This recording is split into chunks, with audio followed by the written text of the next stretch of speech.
Welcome to the Washdown podcast, episode 164. And today's guest is Will Atkinson. Now, Will was a combat medic in the Army and did 2 deployments to Iraq.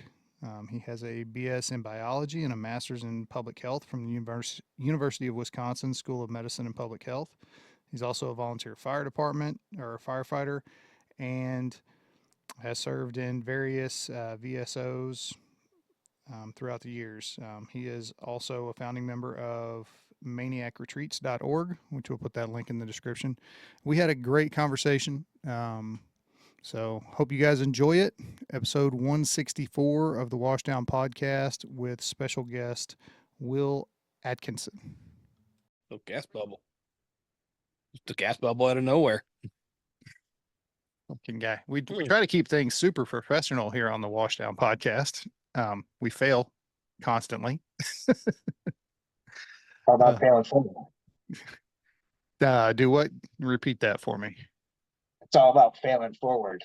Oh, exactly. Or failing upwards, in the promotional sense. So, yeah. Well, Will, thanks for coming on the show.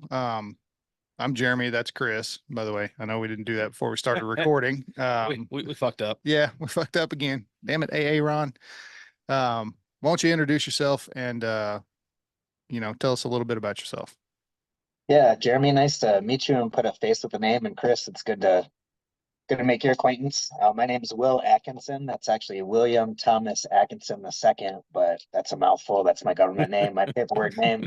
Everybody calls me Will, except for a few people that call me Doc Sally. But maybe I'll have a chance to explain that nickname as we get into things. But I was originally born in Roanoke, Virginia. Grew up there, bouncing between there and Raleigh, North Carolina for a while until, my parents had split pretty early on. So that was a whole thing. And then my mom met my former stepdad on a cruise in Mexico, and he was from Wisconsin. So they had kind of a whirlwind romance. And she ended up moving the family up to a town called Manitowoc, which might be familiar to you from the Manitowoc Minute or Making a Murderer, or a few other things, little claims to fame. But that's the town I went to high school in. Finished up junior high, went to high school there. After I graduated from high school, I enlisted in the Army. I was too fat and had gotten into a little bit of trouble to ship to basic training right away. So there was some processes to untangle before I went and became a soldier. But I served just under 5 years on active duty as a medic, mostly in the 1st Cavalry Division. And that was partially as a result of stop loss. I had signed a 4-year contract, but there's fine print and things. So they kept me for a few extra months. And then I got out and did the Wisconsin National Guard while I was going to school for biology at UW-Whitewater. And I had a few jobs after I graduated. Things kind of took a turn. I had some personal things come up, and some experiences from my military service really start causing problems for me for a few years.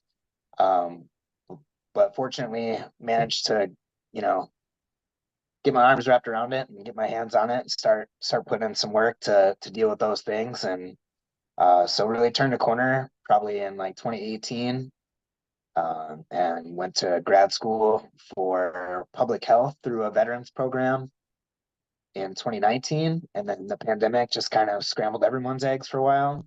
But I also started in the fire service in 2019, about a year ago. Well, almost 2 years now, actually, but I also got involved with EMS here in Cross Plains, which is the rural village just west of Madison, Wisconsin, where I currently live. And there's lots more to know, but I guess we'll get into that. That's kind of just the boilerplate, the background there. All right, cool. So whenever you said you started having problems and got your hands on it, do you want to elaborate on that a little bit? Like as far as what you did to kind of right the ship? Well, I had to, it was iterative, right? So I had to go through a lot of different things. Like I wouldn't call them trials and errors, because even when I was making mistakes or having bad experiences, I was learning and growing. But it was a long journey. To summarize it nicely, like it took a little bit of everything. Medications had their place, talk therapy had its place. Most of the work though I did by myself, and it was hard, emotional, heavy lifting, but it was combined with some other kind of cross modality type stuff that kind of surprised me. I would have thought was more like woo woo, but it was a little bit of everything, like taking care of the body, getting the emotional health together. The mental health was kind of the last piece, you know. In my current role, I've gotten a little more formal training around it and have better labels and things, but um, yeah, it, you know, it took a lot of doing.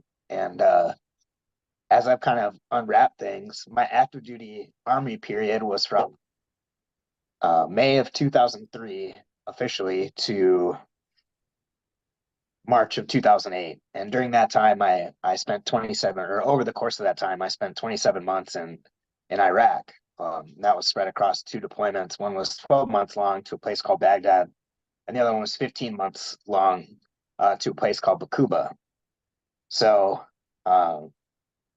really, my struggles with kind of PTSD and the military service connected stuff, like started as soon as I got back from that second deployment when I was still on active duty. It probably started like while I was on active duty, but you know, it's when you're still immersed in the environment, nothing sticks out. Right. When it's natural to be kind of training up to do this continuous deployment cycle, and you're kind of always at war or in the battle mind mindset. I think they might have referred to it at that time when I was in. Some of those things don't really stand out. Well, yeah, because they're adaptive for the environment that you're going to be in. Like you kind of have to have some of those things. And then, when you get back to where you're not worried about IEDs on the side of the road everywhere you go and that kind of stuff, you're not in a war zone, then they become maladaptive. So you can only stay at a heightened state for so long before things just start kind of coming apart. And Yeah. I like what you said there, that you tried a whole bunch of different things, because that's a lot of people that we talk to, like, it's the same story of, yeah, I did this for a little while, then I did this, then I did this. And it's a whole, a lot of things to get to the point where you're at now. And I think that's a common misconception of, well, I'm going to go to this and I'm going to do this one thing and then this is going to be it and it's going to fix me or whatever. And people discount the whole, you got to fix yourself. Like you go and get tools, but you got to use the tools. Yeah, I agree. I agree with almost everything you said there, especially as it relates to kind of the physiological stuff. Um, when things, your body is having adaptive stress, sympathetic nervous system reactions and responses, which serve you in that time and served our, caveman forebears well if a tiger leapt out of the underbrush or something. But yeah, when you come back to civilian life and try and, start your life as a civilian or just a young person, a young professional trying to make their way, those things can really hold you back. I read this book. I think I've since reread it. I recommend it to a lot of people now. But before even in my late teens, before I even shipped out to basic training and joined the Army, I read this book by a guy named David Grossman. And at the time, he was a lieutenant colonel, I think, and a psychiatrist or a psychologist. I can't remember exactly which credential, but he had one of those formal credentials. And he was an Army guy. I think he worked with the 82nd Airborne. Maybe it was the 101st, but I think it was the 82nd. And he did tons of research into the methods that the modern military uses to kind of overcome um, a human being's natural intrinsic disincentive to commit lethal violence against another human and put themselves at risk. And so I thought that was really interesting. And I kind of look back on those things as a benchmark and remind myself, like, it took a lot of doing to get to the place that I was in, during my deployments and during my periods of crisis afterwards. And some of that was intentional. So it's not going to be undone in a matter of days or one or two sessions of something. Right. And that's a great way to look at it. That's a lot of foresight to have, you know? Well, I mean, there's a big difference between knowing about something and understanding it. So I might have been forewarned, but also, what is the 19-year-old brain like? We were all going to live forever and nothing bad was ever going to happen. We were just the good guys doing the good things. Yeah, I 100% agree and understand where you come from with that. I think some of us still have that idea that, yeah, I mean, other people might get hurt at a fire, but it's never going to be me. I think, yeah, that's part of just a innate human survival thing. Like we're just unable to imagine the worst happen to us because then we'd probably be paralyzed, in fear by fear way more often than we really are. So Yeah, true. So degree in biology, then public yeah. health, and now with the VA. Right. Yeah. So what exactly does that entail and how did you find yourself going in that path? That's a great question. I would have to say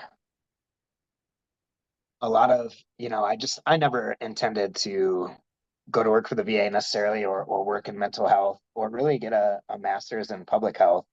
My plan when I enlisted in the Army was to make it a career. And I really liked being a medic. During my first deployment, I worked with some great providers, some MDs and some PAs and even some nurses who kind of awakened an interest in pursuing medicine as a career in me.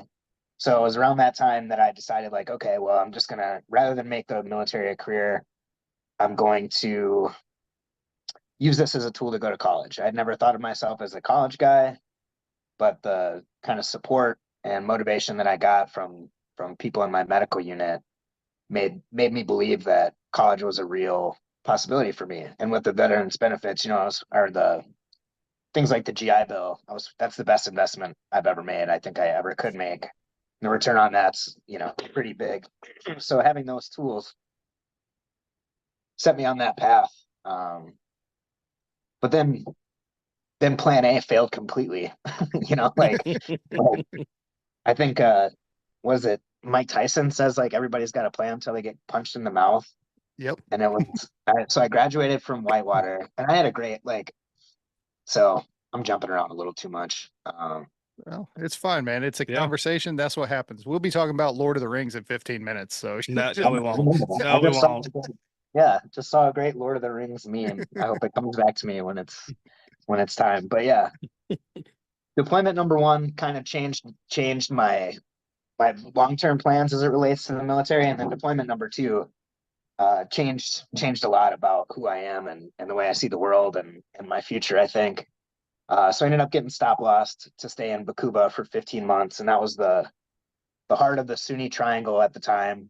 We were just kind of starting to create ISIS, and it was the civil war between Sunni and Shia. So we were right in the middle of the Sunni Triangle, fighting those dudes, and it was really hard fighting. And I spent my first deployment. I was with a forward support medical company, so just doing medic things, and then deployment number two, I was with combat arms guys, either engineers or infantrymen or mortarmen, which are infantry. They're just indirect fire for the whole time. So that was super scary. And I got out and immediately started having PTSD symptoms, but I didn't have language for them then. I was just kind of like, this is weird. What's this about? So got super busy when I got to Whitewater. I was fortunate just to get through kind of my first few months back in Wisconsin in civilian life because I was still just like definitely in combat zone mode. But yeah, fortunate to survive, made it to Whitewater, hit the books pretty hard, found a few things that I totally fell in love with. Jiu-jitsu, rock climbing, and then number one would be rugby for me. So I was having all these weird things go on, but all throughout college, I coped by just staying super busy and playing rugby, and college was the most fun thing I've ever done. All I did was, go to class and do a little bit of homework and then eat and work out and pursue my hobbies. But when I had downtime, I would just not sleep. I would feel strange. I'd have anxiety and panic attacks. And I didn't understand why for a really long time, until, some things happened with my family, really like shattered my core beliefs and my identity. So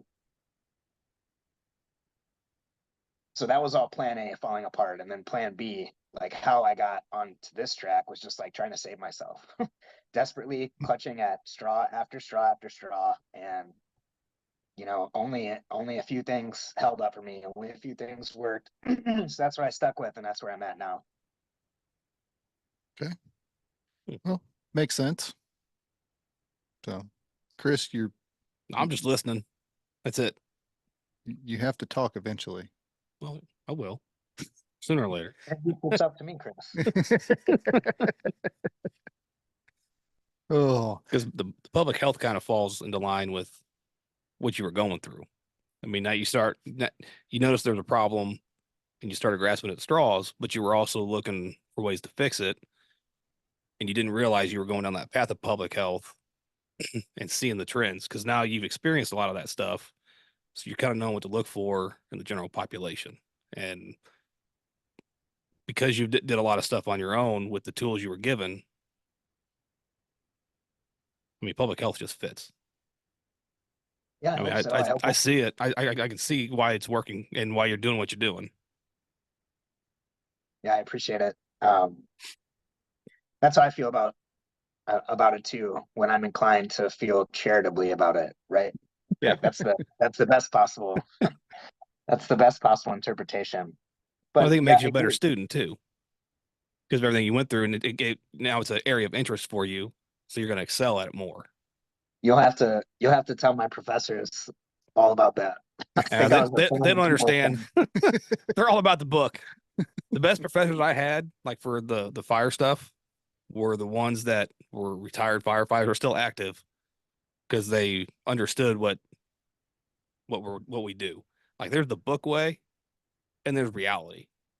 Like I understand the book way and that's fine, but that's not what we do because you got to get things done. And I think they were the better teachers because it was more real world, hands-on kind of stuff, even though you're sitting in a classroom. Yeah, I think people who can share their experiences with others to promote learning or add value, I think that's a pretty incredible gift. And I agree that that's where the best training comes from, is people who have been through it and know what they're talking about. In the fire world, I'm still trying to bridge that gap between the way things are taught and the way things are done. But I'm in a small, you know, Yeah, and well, volunteer service. yeah. So that changes too. That being a small town, then you add volunteer in there, and then I'm assuming it's pretty rural where you're at. Even though you're outside of Madison, I assume you're kind of in a rural area.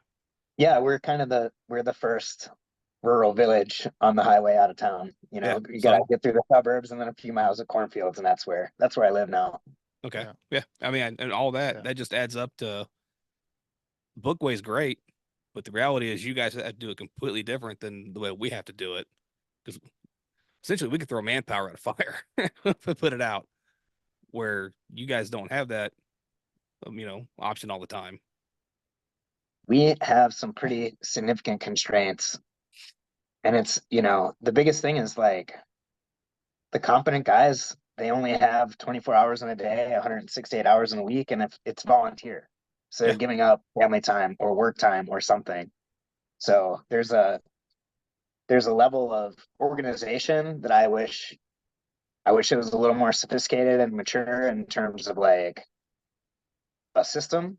But the guys that have been involved, and there's many guys who have decades of service for the EMS Mm-hmm. and fire services here in town. And it's funny to me that that's literally the public safety infrastructure. It's just these individuals who are giving their time. And I'm like, that's where my love of like exploring systems comes in. I'm like, Mm-hmm.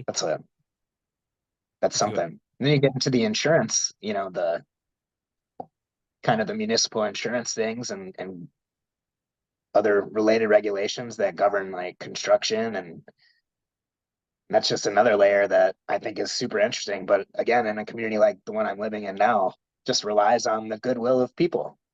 Yeah. Well, a lot of times that's what it is. I mean, My parents live in they're still close to a town, but where they're at, Yeah. if it catches fire, it's gone. Just write it off. Yeah. That's the reality of it. And nothing against those guys in that town. I mean, they're paid, but there's like 4 of them. Yeah. Well, and I mean, I grew up in the country in Louisiana, and it was an all volunteer department for like miles. The nearest paid department was over 20 miles away.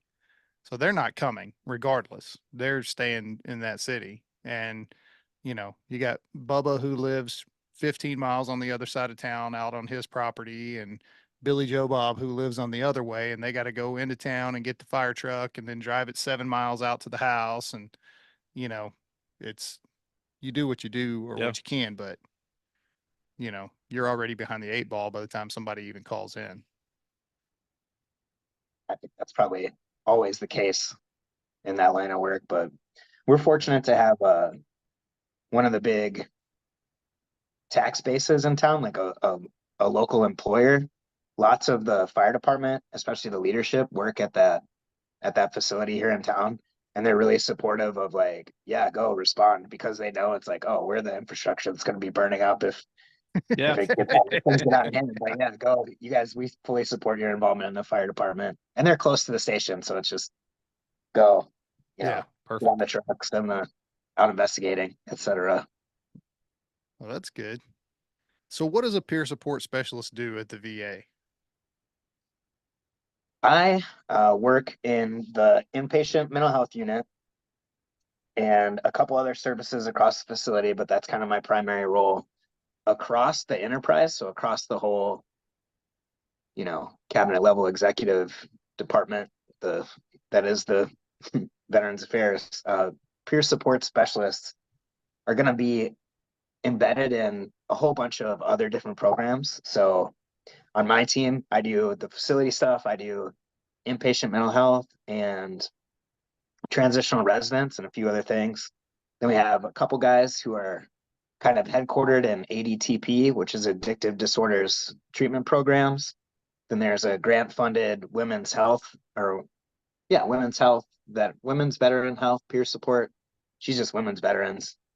And a couple guys at a community-based outlying clinic. One came over from our HUD Bash, our homeless program, and the other one, he's got a crazy recovery story. He does a lot of good work, but they're kind of in between Madison, Wisconsin, and Rockford, Illinois.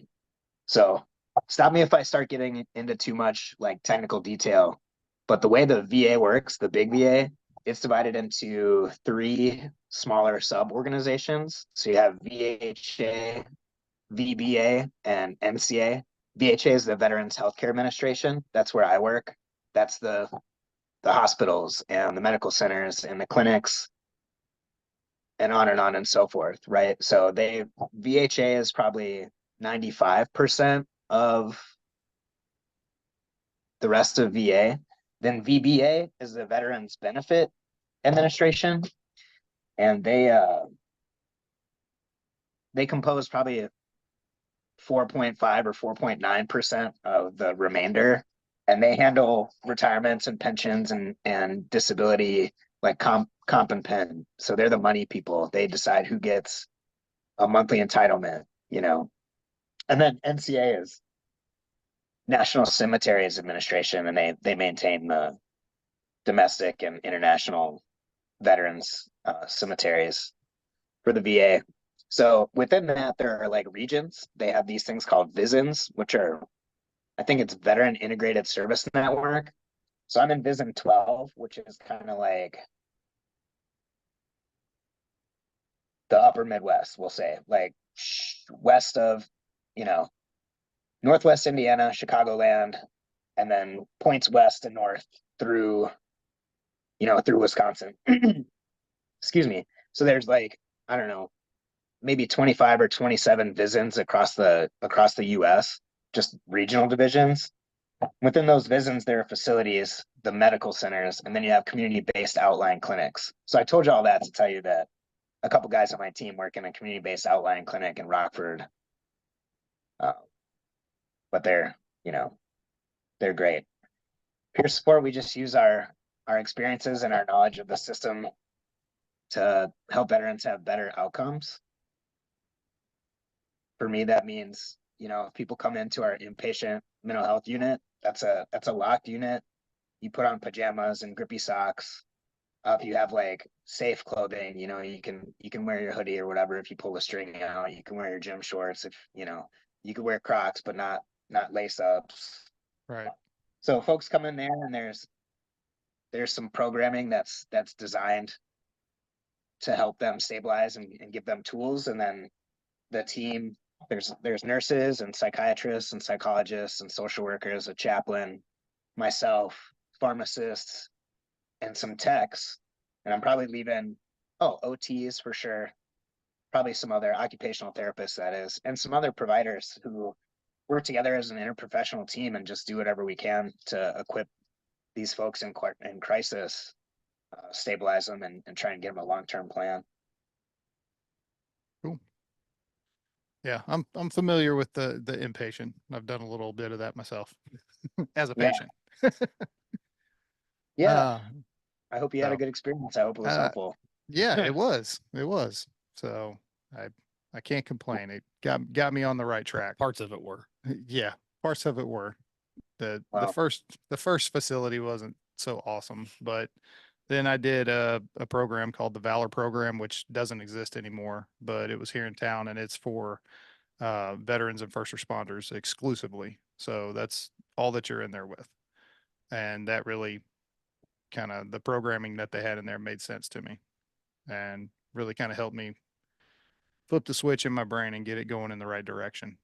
So Yeah, that's good. I'm glad you had that result. Yeah. I had most of the times that I ended up in crisis, I ended up in jail.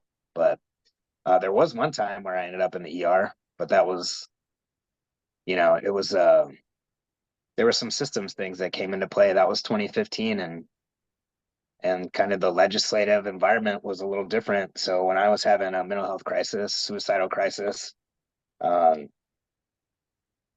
had to negotiate my way out of an involuntary hold that the VA wasn't going to help me with. So I initially had kind of applied for benefits and treatment in late 2014 because I had been in just some real severe ongoing crisis since probably like 2013. So my mom had unexpectedly died. She had fallen down the stairs at her house in Virginia and hit her head. And I drove down there, and she had emergency surgery and was on a ventilator and some other things, and it wasn't looking good, but she didn't have anything written down, so we had to make some tough choices. So we ended up like extubating her, taking her off the ventilator on her birthday, which was September 10th. And that was 2013. And then she died the next day on September 11th, which is a pretty dark day for a lot of Americans, as it is. But after that, my family kind of blew up. People were fighting over her estate, and all the stuff that had been under the surface for me just like took over. So I was not sleeping, was having like debilitating panic attacks multiple times a day. I was in physical and psychological pain. Like my body hurt. I couldn't envision happy times coming again. So I was in a rough way. And the VA, I didn't include some tax information with my packet to get treatment and things. So they said, sorry for you, try again.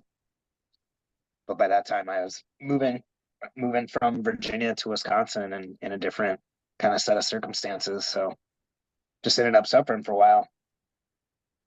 But I'm glad that you were able to find a cohort with a culture that made sense. And I think that the first responder and veteran specific stuff, good luck if you're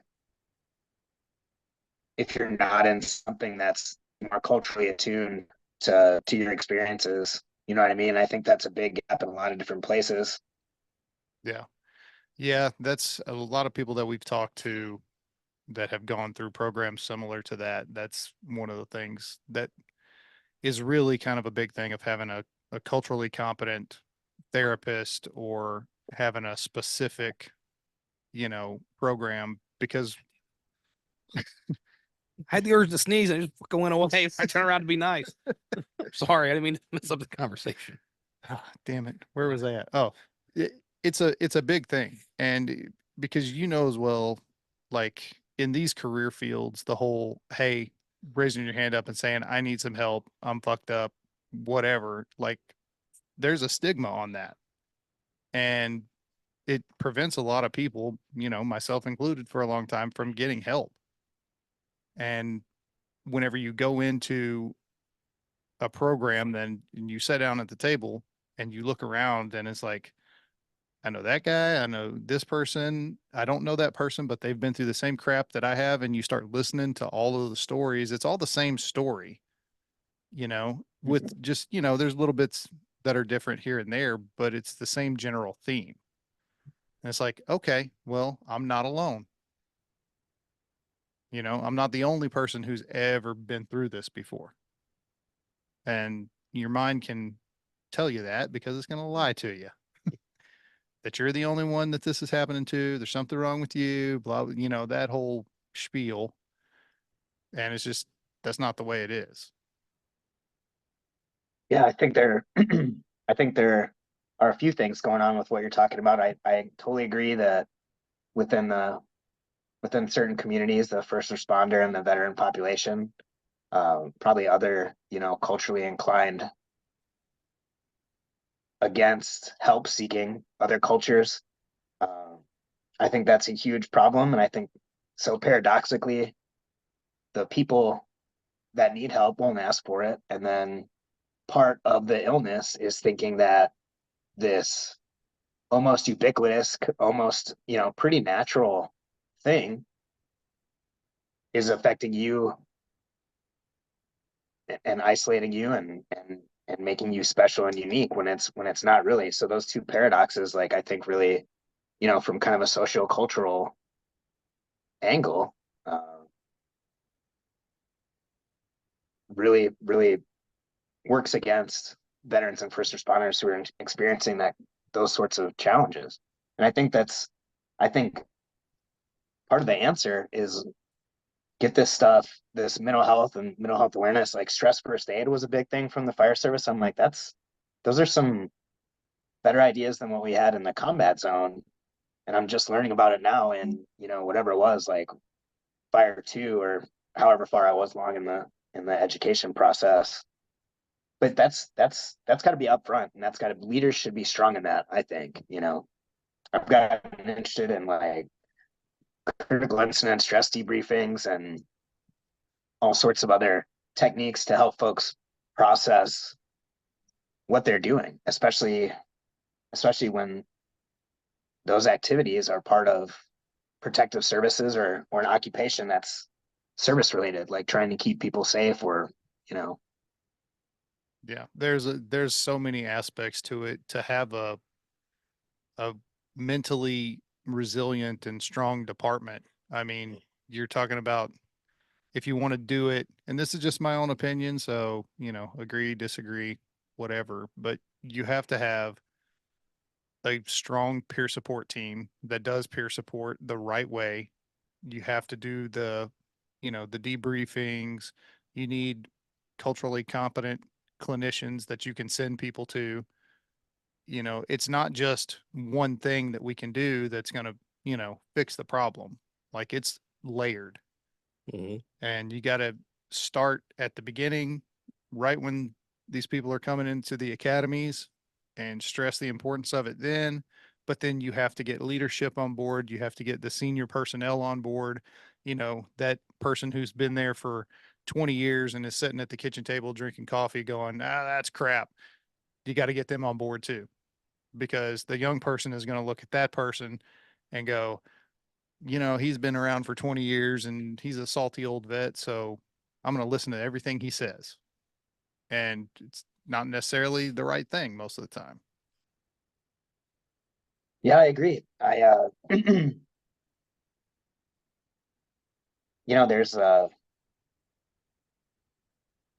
I think that a lot of people in that position who might be skeptical or just came up a different way I think that creating buy-in with that group is really important, but also a generational change is a real thing. And aging out of all this stuff is real. This, being a soldier is hard on your body. Firefighting is super duper hard on your body. I was like, I thought soldiering, wearing all that armor, I'm like, that's, your bunker gear is probably even a little heavier than what I was wearing, like 8 bag armor, weapon, ammunition, everything else. And then you start dragging hoses around at awkward angles. That's hard on your body. So Yeah. people age out, I think, pretty quickly. But the folks that came up in that different culture, that different era, some of the things they're doing, it's just kind of like the traumas that, impacted me eventually. It was adaptive, it was survival responses at the time, and now kind of know a little better if it's just a different environment. So I think some of that stuff is like that old school, like suck it up. That's perpetuating a bad mindset.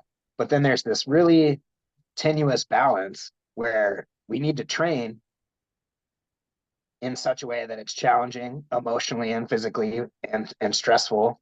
But we also need to be equipped with the tools to say like, hey, I'm at my limit. I need a break.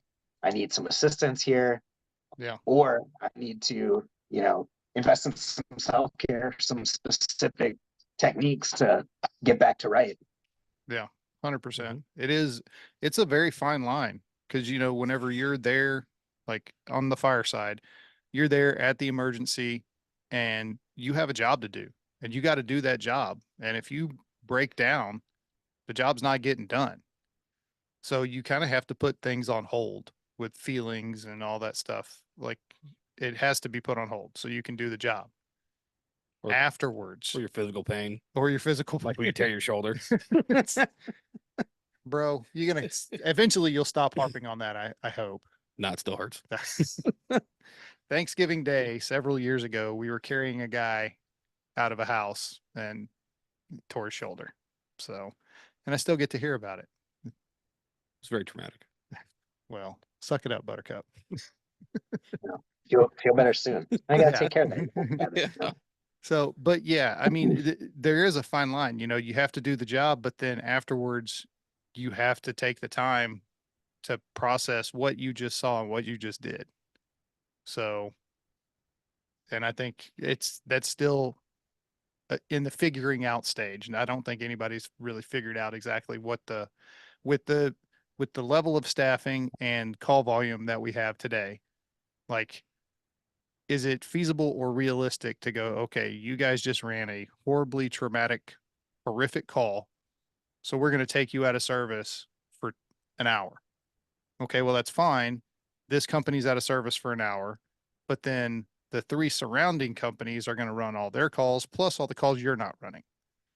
So it's like we're just shifting and robbing Peter to pay Paul, you know.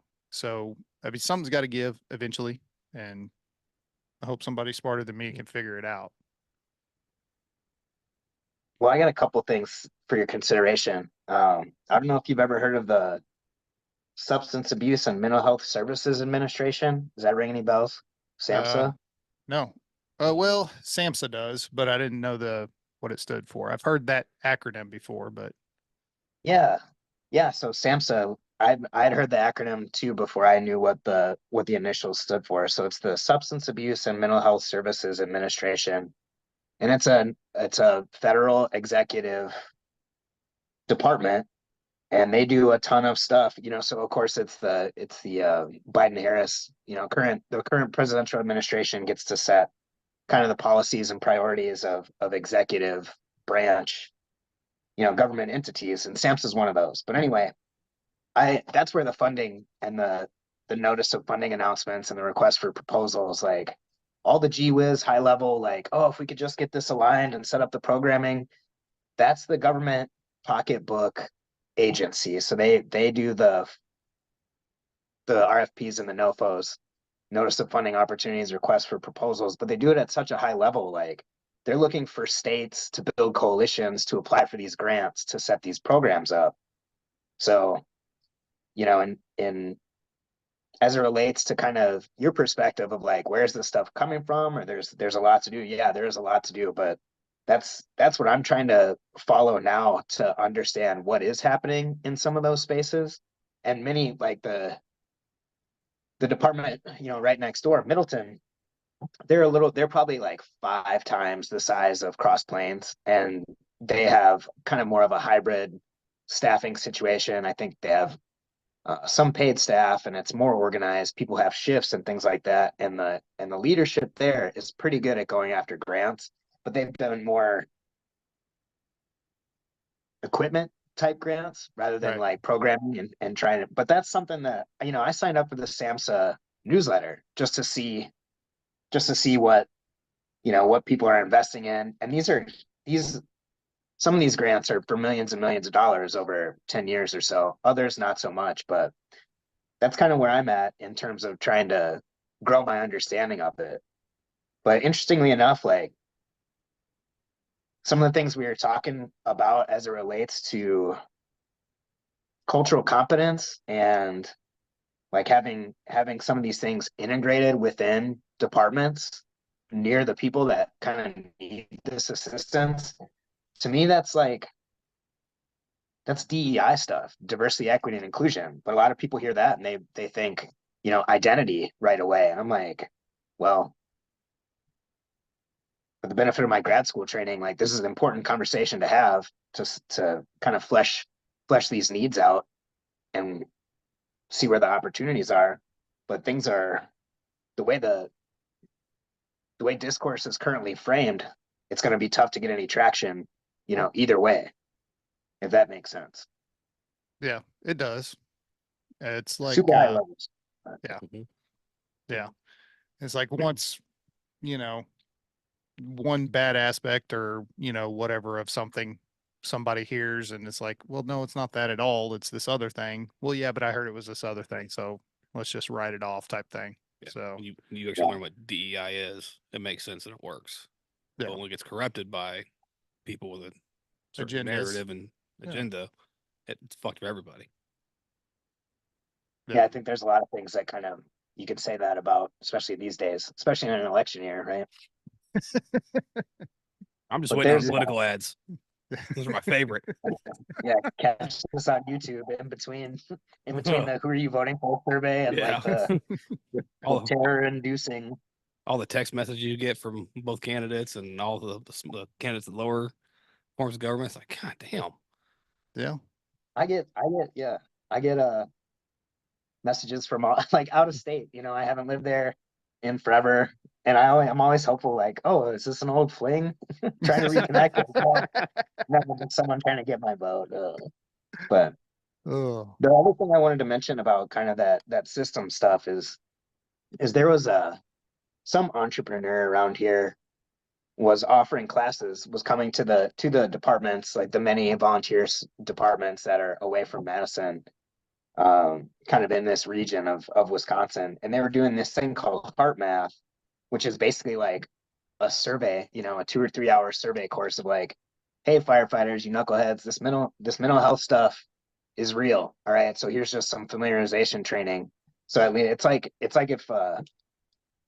you're lucky enough to have an EAP, an employee assistance program wherever you are, not necessarily in the fire service, but even at a civilian job or anything, that's just like the equivalent of like someone handing you that card, that business card. Like here's some stuff. It's real. If you get into trouble, at least call this number. So they were doing familiarization trainings on it, on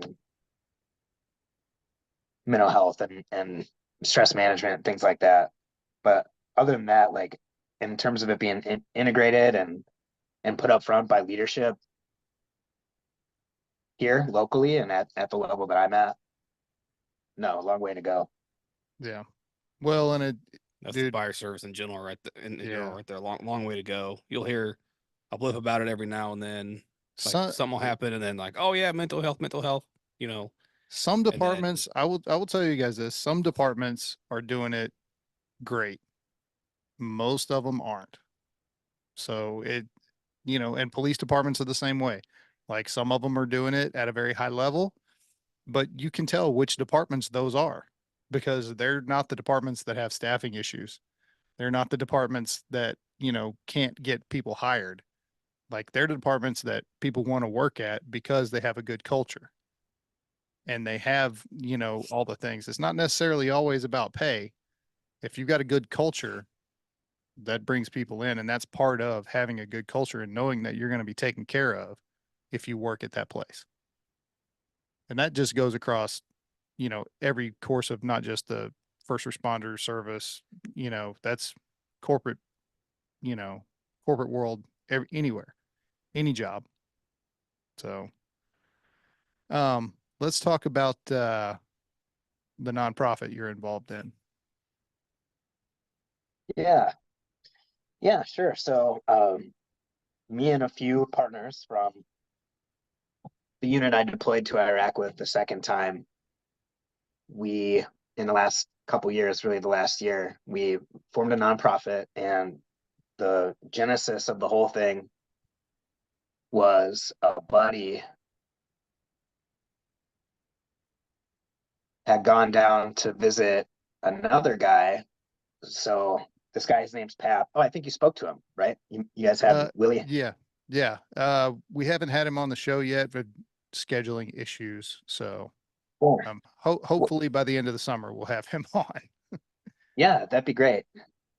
He's got some interesting stories to tell, but he was kind of a big part of the creation of this nonprofit, and really, like, that's so secondary to what it's meant to me personally and to the other members of our unit, our cohort that deployed together.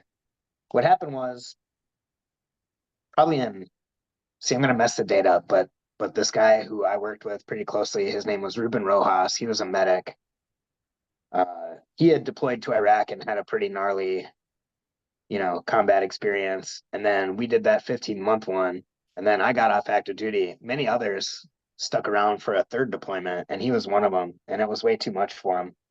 So he ended up drinking himself to death. But Pap went and had heard that, things were going really poorly for him and he was struggling. So he went and like spent some time keeping him company. And then when he died, he organized a memorial service. And that was so bittersweet, for me and probably for most of the other guys that were there. I know Jeremy Terry, who connected us all, I hadn't seen him in years, but reconnected with him at this memorial service. And just getting back in touch with those guys that I had deployed with and having my issues validated and some of my experiences normalized, because I hadn't seen them since I got back from that second trip. That's one thing about being a service member in the modern era is a lot of times when the work is done, we scatter.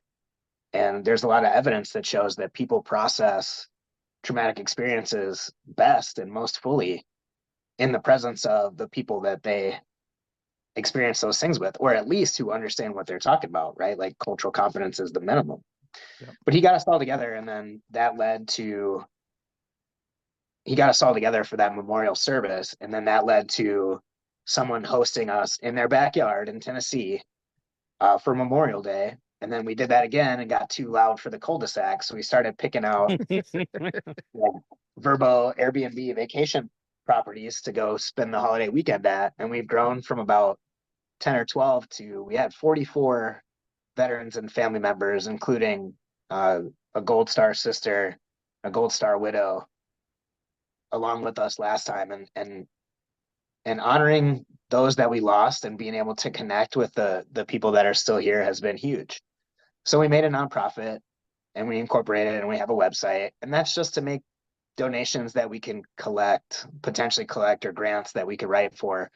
The benefit is that it's tax deductible for the donor. So that's why the formal layer there, but the healing that has come from processing this stuff and talking to these guys and swapping stories and just being around each other. Like, I don't know how it is for career firefighters, but as a soldier and a combat veteran, sometimes I think that I feel most safe, or only feel safe, when I'm around other people who kind of know the drill, like they know what we've been through and how to react, and I know that they're trained up, and they Yep. can handle themselves. But yeah, I appreciate you asking about that. Maniac Retreats, maniacretreats.org. So we did Clarksville, Tennessee. Then we did Lake of the Ozarks in Missouri, and then we did it starts with an F. It was this little nowhere place in Colorado, but it was within driving distance of Pueblo and not far from Pikes Peak. But Fair play, probably. Fair play. I think it was like it'll come to me at some point. But anyway, one of the guys that we lost, his son was graduating high school from Pueblo South, I think. So we were up in this cabin, and it was like flora, something like that, florella. I don't know. But yeah, and then most recently we were down in Destin, Florida for this Memorial Day. And it's just great. It's wonderful to get together, and that's been a huge kind of pillar for me in my recovery or my journey, is reconnecting with those people and creating that space. Like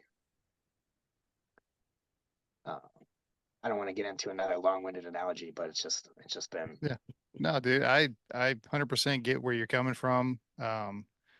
Sebastian Younger, the book Tribe, like he talks about that a lot. And it's very common, for veterans when they separate, because they've lost their tribe, firefighters when they retire, policemen when they retire. Like the average lifespan after we retire is not that long. It's you lost your tribe, you've lost your mission. If you don't have something to do and you haven't processed everything that you dealt with during that time, you're setting yourself up for failure. Yeah, I agree. Sebastian Younger, Tribe, that was a huge book for me. It was there was this group called Team Red, White, and Blue, and at the time their mission statement was to enrich the lives of America's veterans through physical activity, social engagement, and community service. And we did a book club, and we did Sebastian Younger's Tribe.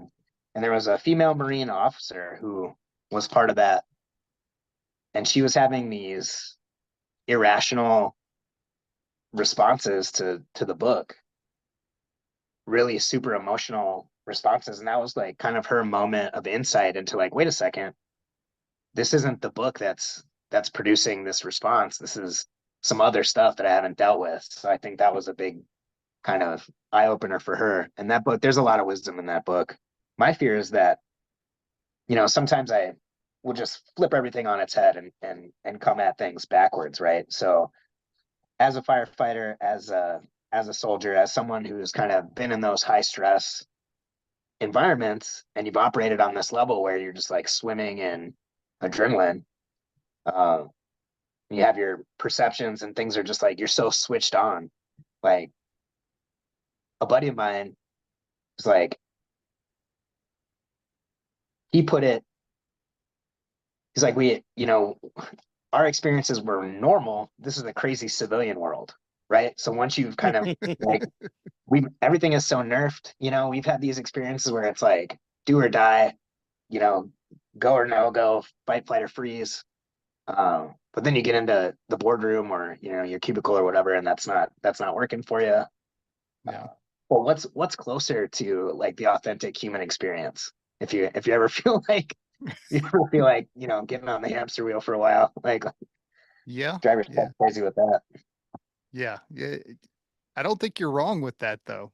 And I think, I mean, I kind of deal with that a little bit, whenever it's like I'm not at the fire station and I'm doing something and somebody isn't like, it's like just do it right now. Like, what are you procrastinating for? Because that's how I live my life most of the time is we do it right now because it has to be right now. We don't have time to, fuck it off for a little while first. Like it's got to be done. It just, yeah, drives me crazy. So I get where you're coming from. I still go back and forth on this. I guess it's something I'm working on, but I felt like certainly once I got promoted to a position of leadership in the Army, a hard charger. I was getting in people's asses like it's time. This should be finished 20 minutes ago, you know. But the other side of that was like, hey, if we get this work done, the incentive is the work is done. We get to enjoy our day. We're a soldier all day. We're a firefighter all day. You know, we're on duty 24 hours or whichever. Once the work is done, though, you can put your feet up. But that led me to, you know, I'm glad that I've learned and grown past that, because you can't pour from an empty cup, and not every situation demands that kind of intense, immediate response, you know. So Yeah. You I are wanted to tell you 100% about right. a couple incidents A couple of what? I'm that sorry. that yeah, a couple incidents that kind of came to my mind as we've had this conversation. Um, like as a firefighter, I have not really responded to, you know, no scorchers, nothing too crazy. Even doing the EMS stuff here in town, knock on wood, you know, fortunately, nothing too crazy has happened. But a buddy of mine went to assist our EMS crew here in the village, and it was a pretty gnarly call. A guy had completed suicide by hanging himself from the balcony, and my buddy had some lingering effects, you know. And he reached out to me, fortunately, and was talking to me about, you know, it's like the nightmares and some anxiety and some other things, some relationship problems that came up. And to her credit, the chief at that time of our EMS service was like, "Hey, come to training, you know, the next training immediately following this incident." She's like, "We're gonna work on that stuff. So we're gonna debrief it. We're gonna refresh the skills." He didn't go. He was scared. You know, there wasn't a formal process for all of it. It was informal and casual to some extent. So I was really concerned that you know, those things were going to set their hooks in him, and he wasn't going to be able to process those traumas before they started causing like longer lasting problems.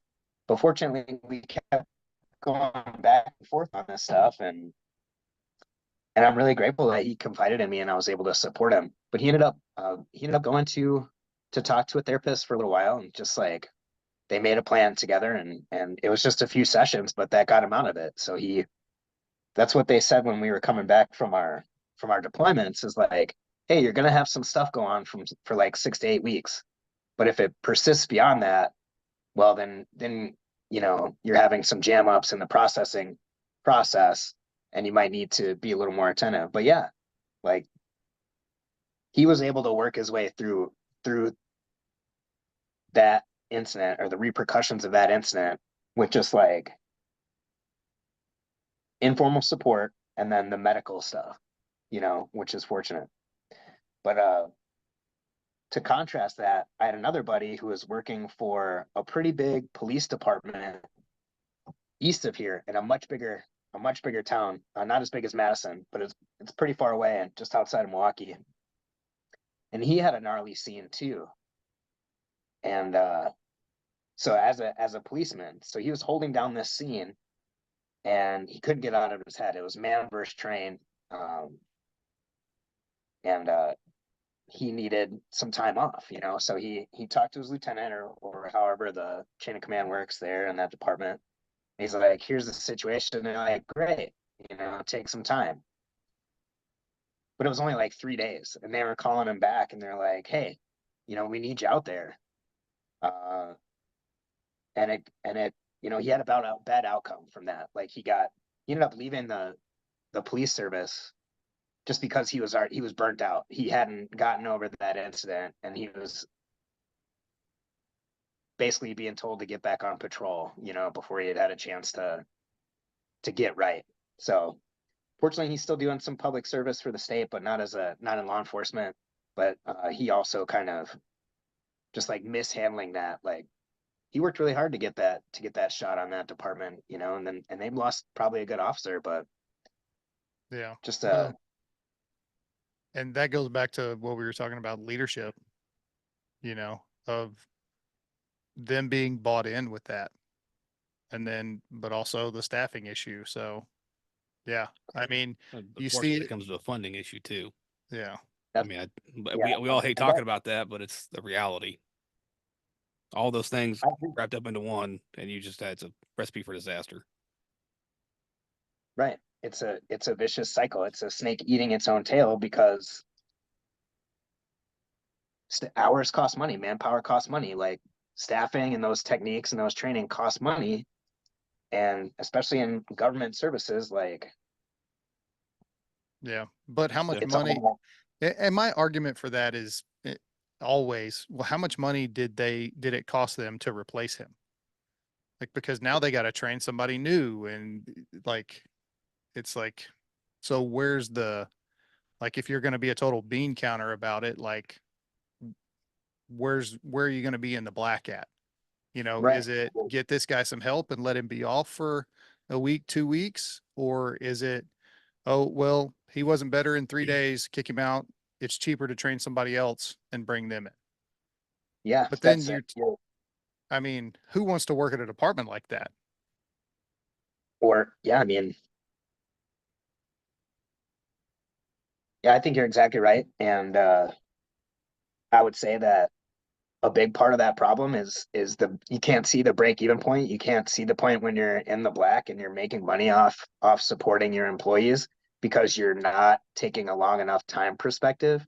You're looking Right. at in Wisconsin, they do the state budget by biennium, and Congress, that's like a third of Congress rolls over every 2 years, and then of course the president rolls over every 4 years. So if you're constraining yourself to that kind of time horizon, and the short term cost and benefit analysis is saying like these things are expensive and it is cheaper to get some rookie, who's not invested, who still needs all this training. Well, that's bad math. That's not going to come out because you need to pull back and say like, okay, well, in 10 years, what's it going to look like? Or in a career, or Yeah.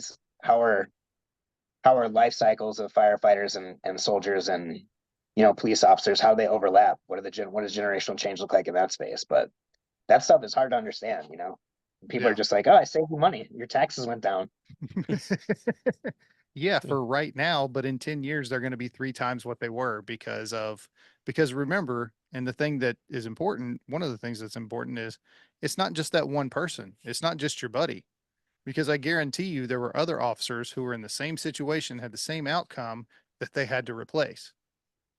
And I Yeah, can also guarantee you that those officers went and talked to, because they have buddies who work at other police departments, just like we have buddies that work at other fire departments, and that shit gets around. So whenever it's time for them to hire those people, well, guess what? Instead of the 50 applicants that they were going to get, they got 10. And maybe those weren't the 10 that they really wanted, but because they have to take them because they're so short staffed, and then you see where that goes. I agree. I agree completely. So yeah, it definitely need to pull back and look at the long term. It's a 10, 15, 20-year problem that You're they're you're fucking up.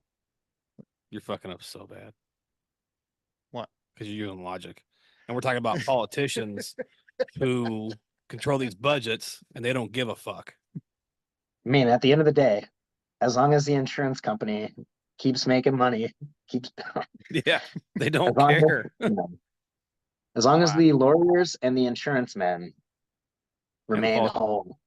and doing the lobbying for the politicians, they don't give a shit.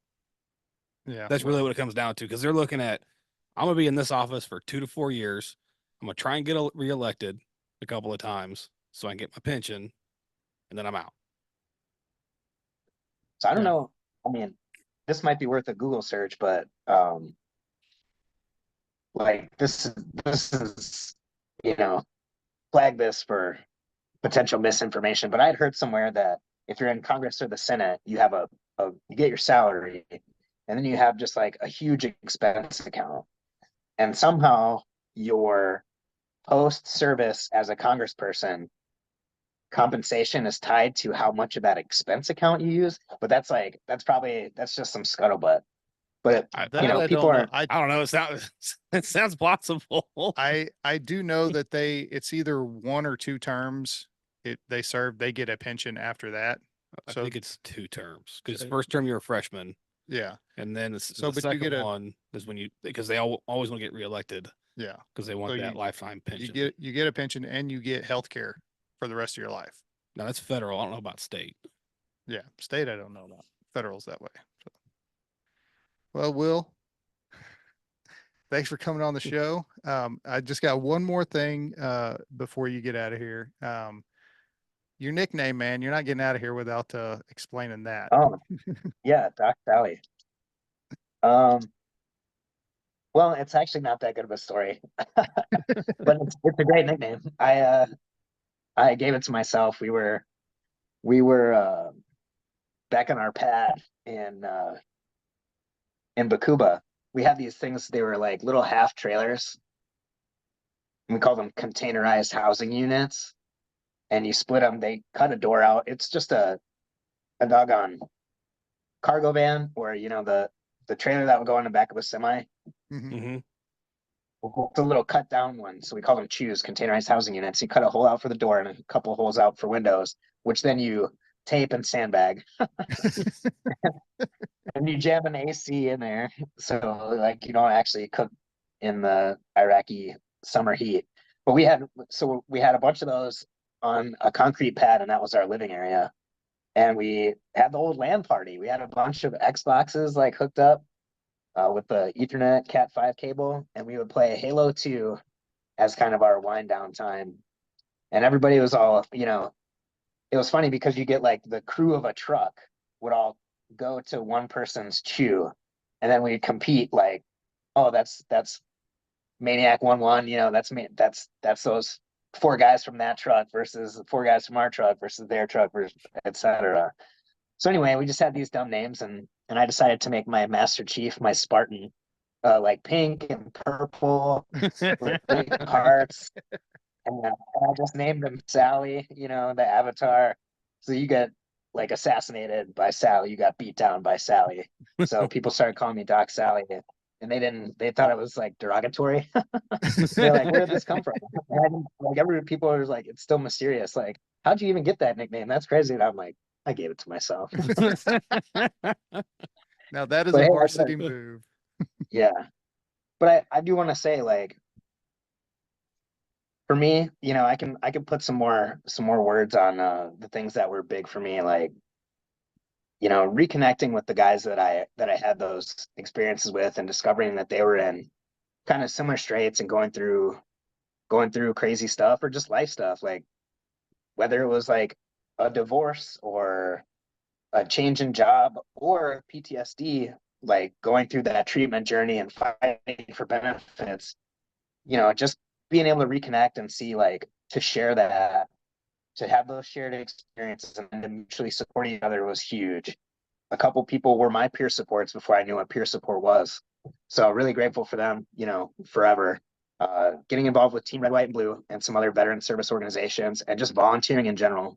So Team Red, White, and Blue, they had some changes as a result of the COVID pandemic, but who didn't? But they're getting their feet back under them now, and things are looking good in terms of their operations. There's another VSO that also works with the first responder community, and that's called Sheepdog Impact Assistance. And here in Wisconsin, they have a Southern Wisconsin chapter that's located in Janesville, which isn't far from here. But I just want to throw that out there for your audience members. And then yoga has been huge for me. Mindfulness. I started doing that in 2017. Some of the nagging, like the back pain, the weird hip thing, like the little stabilizer muscles and the injuries that you're like, what is this even that bothers me?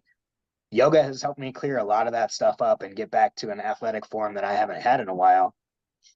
And that mindfulness component, that power breath, huge for me. I use that on an almost daily basis. I'm about to, strangle somebody, just get recentered. So that's huge.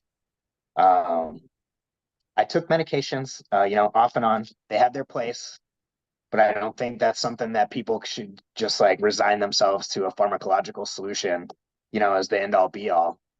And then, lots of other things, but I think, like, if people are having trouble, like, reach out, tell somebody. There are crisis, 988 is a nationwide crisis line since a couple Julys ago.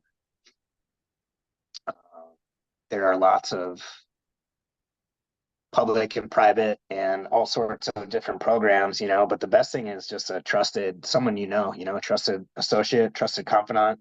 And there's a whole world of things you can do to change your mind. And a lot of it's inside, a lot of it's internal, and a lot of it's heavy lifting. But I hope people understand that, it takes a village and that there is a community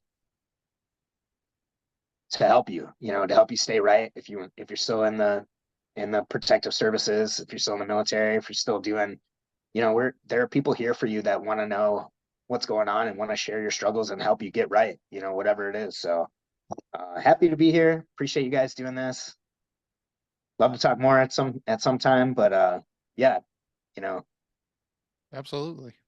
thanks for having me on. And Well, thanks for being here. We appreciate it, man. And yeah, you're welcome back anytime. So Chris, closing thoughts? Nope. He got it all. He nailed it. That was the perfect way to end it right there. Yeah. All right. Well, all right, everybody, well, thanks for stopping by. And yeah, like Will said, if you're struggling, reach out. There are resources out there for you. If you know somebody that's struggling, reach out, let them know you cared, let them know what resources are available if they don't know. And we'll see you next time. thank you. Goodbye.